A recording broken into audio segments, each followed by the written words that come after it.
Void dude, you Harkonnen Muad Ginger Deep Professional Desert Survivalist, I do not hear you screech. How's the new Dune game?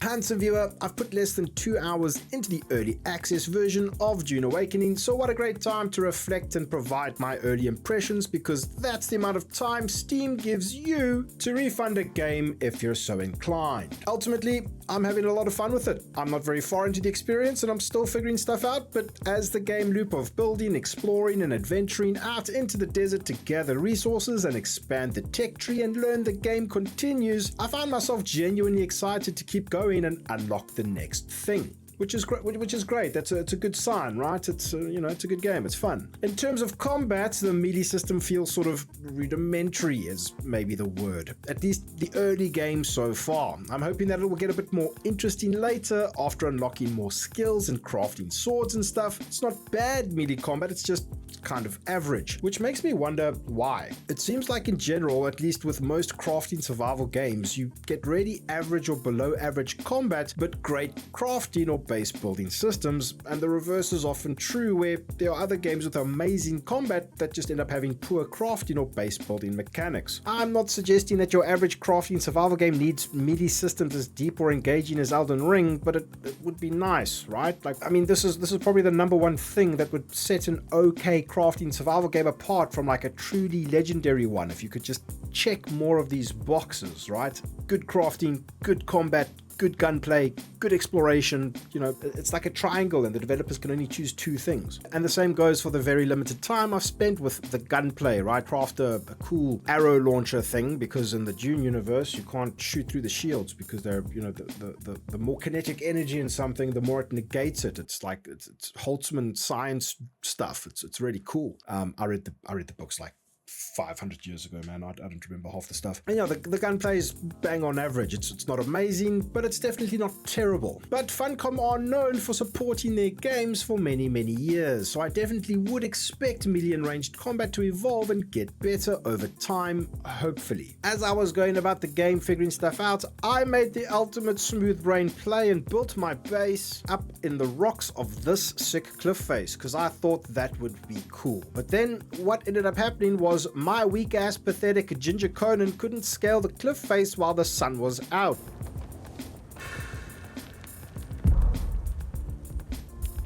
So I couldn't get home, which was pretty sad. That's probably the most difficult thing that I encountered, was just I built my base in a stupid place, because aside from that, the game's kind of easy. The sandworms are pretty cool.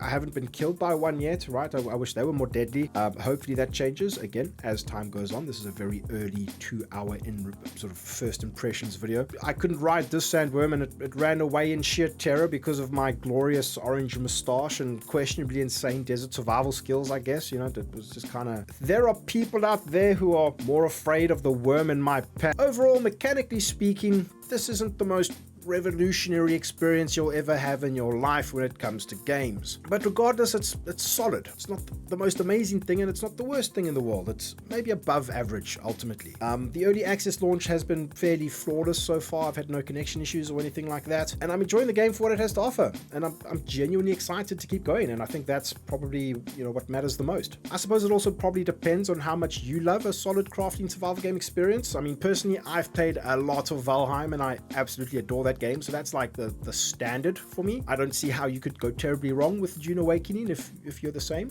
So far the game is a bit on the easy side, but that's arguably to expected since, again, I'm only 2 hours in, and that should hopefully change as we get further. It was kind of sad for me, however, when I encountered my first other player. I realized fairly quickly that I couldn't stab him with my sick desert Fremen knife and steal his stuff. Apparently the entire starting zone is PvE only, so I'm pretty excited to progress and eventually get into the fabled deep desert open PvP zone. So if it's good, I'll probably be making some content on that, but we'll see how it goes. It would be nice if we had the option to play on PvP servers and have an absolutely chaotic Rust-like starting experience. Maybe that's on the card for a DLC or something, or a future patch, but who knows.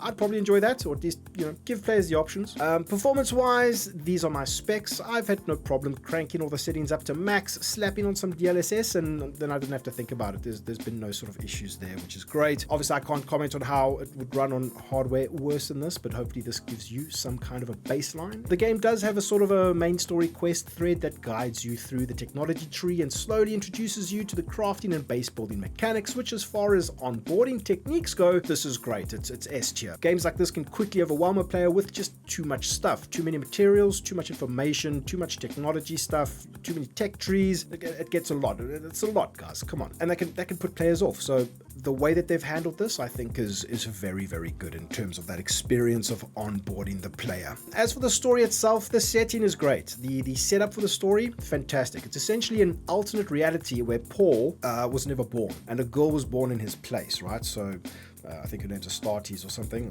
What? Aristae? I can't remember the name. This change in events eventually leads to the Fremen becoming extinct and setting the scene for the game, which I thought was cool. This is a nice idea. It's cool. However, the actual execution of the story itself, I've been finding myself really struggling to care. I'm way more interested in going on scavenging trips and progressing the technology tree to, get to the deep desert and stuff. The story feels kind of like a thing that's just in the way of that goal that I'm trying to achieve. So, in conclusion, I totally plan to keep playing. I'm excited to keep playing, and the journey of discovery as it relates to the crafting and building experience is interesting and deep enough that I just want to play more. I want to get further into the game. I'm excited, right? I'm definitely going to be getting some friends together and see how that experience goes from a sort of a co-op perspective. Will it speed things up? Will it make things easy? Is it justifiable to do things as a group? I have no idea. I'm going to figure all that stuff out by myself with my friends. Hopefully we end up in the deep desert engaging in some big PvP stuff. That'll be a lot of fun. Apparently you just compete for resources and things like this. So, hopefully there's enough reason to progress into these systems and experience this stuff. I'm excited. We'll see how it goes. And I'm glad that the game is keeping me engaged, because I was incredibly skeptical of Dune leading up to its release. Outside of like one or two of the dev interviews, I largely ignored most of the media leading up to its release. I like to play these games sort of as blind as possible, because I think every little piece of information can tarnish your experience and alter the way that you would otherwise perceived the game. I will always preach that to all gamers everywhere. Form your own opinions. Don't take in too much news, which is ironic because I'm making videos like this. There was like one or two dev interviews, and I just felt like the marketing and stuff was so like disingenuous, and I thought that they were just hyping it up for the sake of hyping it up, and I thought the game was gonna be a flop. Pleasantly surprised. I've been sincerely enjoying it, even though it's kind of like, a lot of people are saying like, oh, it's fine, oh, it's serviceable, oh, it's okay. I'm saying the same thing, right? It's not the greatest game ever made, but it's fun, and it's Dune, and it's cool, and it's, if you like this type of game and you happen to like Dune, play it, give it a shot, right? I think it'll be worth your time. Unfortunately, they did do the usual tactic of charging, for early access. That's obviously up to you to decide if it's worth your hard-earned cash. They'll keep doing it as long as players keep paying for it, I guess. I'm not going to tell you how to spend your money. If you cannot live without Dune in your life, buy the early access. It's a fun time. There's enough reviews and streams out there covering the game that you can make up your mind and decide if you have no time and these 5 days are the only time that you get to play, then maybe it's worth it for you. Overall, I give my first less than 2 hours of time spent in Dune Awakening a solid 7.6 Muad'Dibs out of 10 golden sandworms. It's fun, and I'm excited to play more. As always, thank you to all the patrons and YouTube members who keep this channel going. You can find the links in the description if you want to help out and support the content. Thank you so much for watching. Stay safe, take it easy, see you in the next one. Cheers.